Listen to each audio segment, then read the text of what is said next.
Assalamualaikum warahmatullahi wabarakatuh.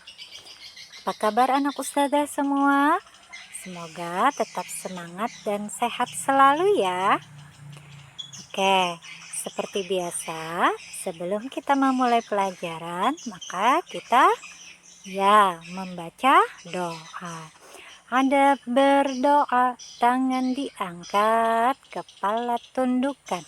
Kita membaca doa tambah ilmu. Doa tambah ilmu. Rabbi zidni ilma warzuqni fahma. Ya Allah, tambahkanlah ilmuku dan berilah aku pemahaman yang mudah. Doa pembuka hati. Rabbi shrah li sadri wa yassir li amri wahlul 'uqdatam min lisani yafqahu qawli. Ya Allah, lapangkanlah dadaku dan mudahkanlah urusanku, dan lepaskanlah belenggu dari lisanku, agar mereka memahami perkataanku. Amin. Pembelajaran hari ini tematik tema 1, subtema 3, muatan bahasa Indonesia dan SBDP. Oke. Yang pertama, kita akan mempelajari muatan bahasa Indonesia tentang kosakata dari teks tentang ciri-ciri hewan. Nah, ayo kita semua perbanyak kosakata tentang ciri-ciri makhluk hidup. Kosakata yang sudah kamu pahami juga dapat digunakan untuk menjelaskan ciri-ciri hewan.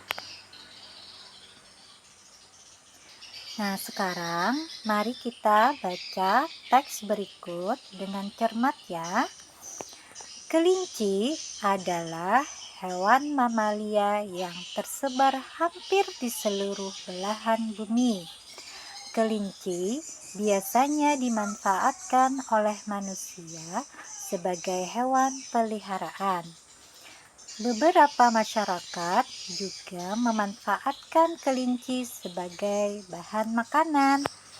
Kelinci memiliki ciri-ciri, yaitu memiliki daun telinga yang berbentuk meruncing dan tinggi ke arah atas, serta memiliki gigi sepasang gigi depan yang besar. Kelinci biasanya memakan sayur-sayuran seperti wortel. Kelinci bergerak dengan cara berjalan atau berlari. Nah, ini ada gambar kelinci. Sebutkan ciri-ciri hewan berikut sesuai dengan teks yang telah kamu baca tadi. Yang pertama, apa ciri-ciri kelinci? Ya, yang pertama mempunyai 2 daun telinga yang panjang dan meruncing ke arah atas. Yang kedua, apa? Ya, mempunyai 2 gigi depan yang besar.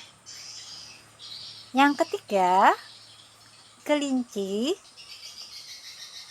biasanya makan sayur-sayuran seperti wortel. Kemudian ciri berikutnya, kelinci biasanya berjalan atau berlari. Nah, ini ciri-ciri hewan, yaitu hewan kelinci. Nah, untuk selanjutnya kita akan belajar menuliskan informasi suatu teks menggunakan kosakata yang tepat. Membaca teks juga dapat menambah pengetahuan dan wawasanmu. Selesai membaca, sebaiknya kamu tulis kembali informasi sesuai teks dengan kosakata yang tepat. Nah, kita untuk menambah pengetahuan, maka kita perbanyaklah membaca.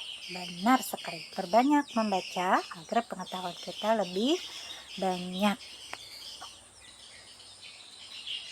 Oke, untuk berikutnya, menjelaskan perkembangbiakan hewan menggunakan kosakata yang tepat. Semakin banyak kosakata yang dikuasai, kamu akan semakin mudah menjelaskan atau menyampaikan kembali informasi yang kamu peroleh dari teks. Nah, carilah makna kosakata yang baru kamu temui di kamus dan berlatihlah membuat kalimat menggunakan kosakata tersebut.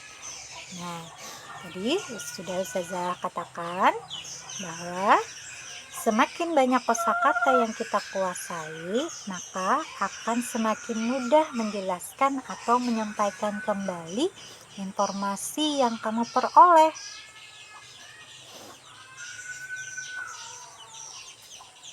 Nah, untuk selanjutnya kita akan mengetahui cara menceritakan daur hidup hewan menggunakan kosakata yang tepat.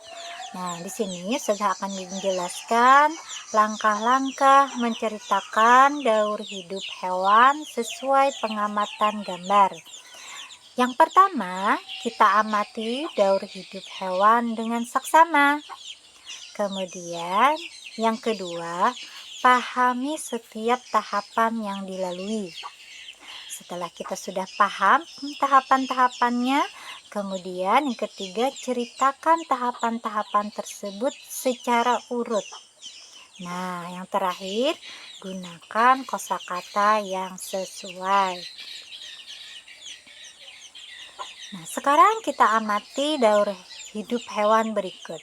Ini daur hidup hewan apa ya? Ya, katak. Katak ya. Nah, katak berkembang biak dengan bertelur. Daur hidup katak dimulai dari telur. Nah, setelah telur katak biasanya berada di air ya. Nah, telur kemudian menetas menjadi kecobong atau berudu. Pada kecobong akan tumbuh sepasang kaki belakang. Nah, setelah telur kemudian berubah menjadi kecobong tumbuh kaki belakang, kemudian berubah lagi, lalu tumbuh lagi kaki depan, kemudian katak berekor, lalu tumbuh menjadi katak muda. Nah, akhirnya ekor katak menghilang. Katak muda menjadi katak dewasa yang tidak ada lagi ekornya. Nah, katak dewasa ini bernapas dengan paru-paru dan kulit. Katak dewasa hidup di air dan juga bisa di darat. Nah, itu tadi adalah daur hidup hewan, yaitu katak. Nah, sekarang kita akan menyusun kalimat menggunakan kosakata yang tepat. Kamu dapat menyusun kalimat dengan baik apabila kamu memiliki banyak kosakata. Kamu dapat menambah kosakata dengan cara membaca dan mencoba membuat kalimat menggunakan kosakata yang baru. Nah, sekarang kita akan mengetahui menyampaikan informasi penting suatu teks menggunakan kosakata yang tepat. Ayo perbanyak membaca agar kamu semakin mudah memahami suatu bacaan. Dengan memahami arti kosakata pada teks, kamu akan lebih mudah menemukan informasi penting yang terdapat dalam sebuah teks tersebut.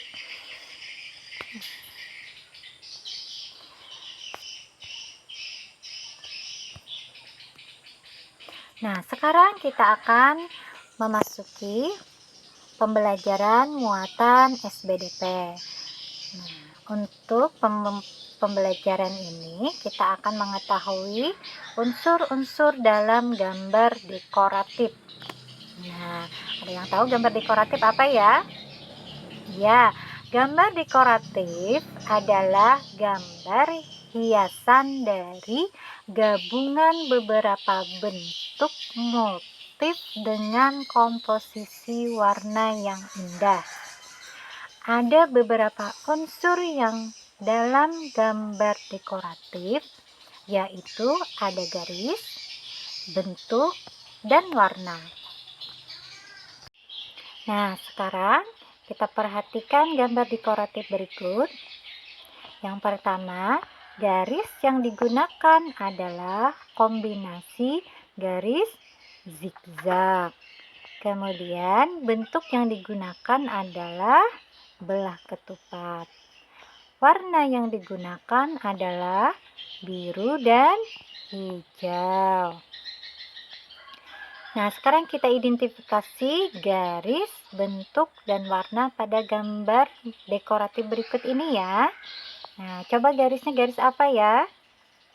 Ya, kombinasi garis zigzag.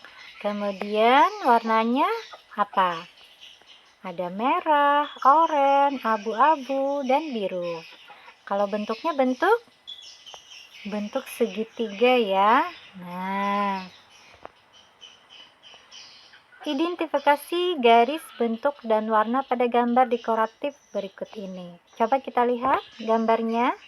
Garisnya garis apa yang digunakan? Ya, garis lengkung ya. Kemudian bentuknya bentuk apa? Bentuk kupu-kupu. Warnanya apa yang digunakan? Ada warna biru, oranye, kuning, dan hitam. Nah, mengidentifikasi gambar dekoratif pada karya seni daerah. Gambar dekoratif berfungsi sebagai hiasan pada sebuah media agar terlihat lebih indah dan menarik. Gambar dekoratif banyak ditemukan pada karya seni daerah seperti kain tradisional, guci, atau perabotan rumah tangga. Gambar dekoratif tanaman pada mangkuk hias. Nah, coba kita lihat gambarnya. Bentuknya bentuk apa? Bentuk bunga ya. Nah, garis yang digunakan garis lengkung. Kemudian warnanya ada warna orange, biru, dan hijau tua. Nah, ini dapat kita temukan pada mangkok hiasan. Nah, apa objek gambar dekoratif berikut? Bentuknya bentuk apa? Ya, ikan ya, bentuk ikan. Nah, berarti objeknya adalah hewan. Gambar dekoratif ini objeknya itu bisa hewan, tumbuhan, atau manusia. Nah, ini adalah objek yang digunakan yaitu hewan. Bentuknya ikan ya. Nah, sampai di sini insya Allah mengerti ya anak ustazah. Kalau ada yang tidak mengerti silahkan nanti tanya ustazah, bisa lewat WA atau telepon ustazah. Oke, untuk tugas hari ini silahkan anak ustazah lihat halaman 57 buku Bu Pena 3A. Nah, di situ silahkan kalian membuat gambar dekoratif kupu-kupu. Ikuti langkah-langkahnya. Silahkan kerjakan di kertas HPS ya. Kemudian nanti di halaman 69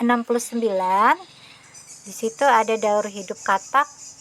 Nah, ustazah minta nomor 3 saja ya yang dikerjakan, mengurutkan kosakata di nomor 3. Nah, kalau sudah selesai silahkan nanti upload foto hasil karya ke Google Classroom. Nah, oke, sampai di sini. pembelajaran hari ini. Saya ucapkan terima kasih. Jaga kesehatan, tetap semangat. Semoga selalu dalam lindungan Allah. Oke, saya ucapkan terima kasih. Assalamualaikum warahmatullahi wabarakatuh.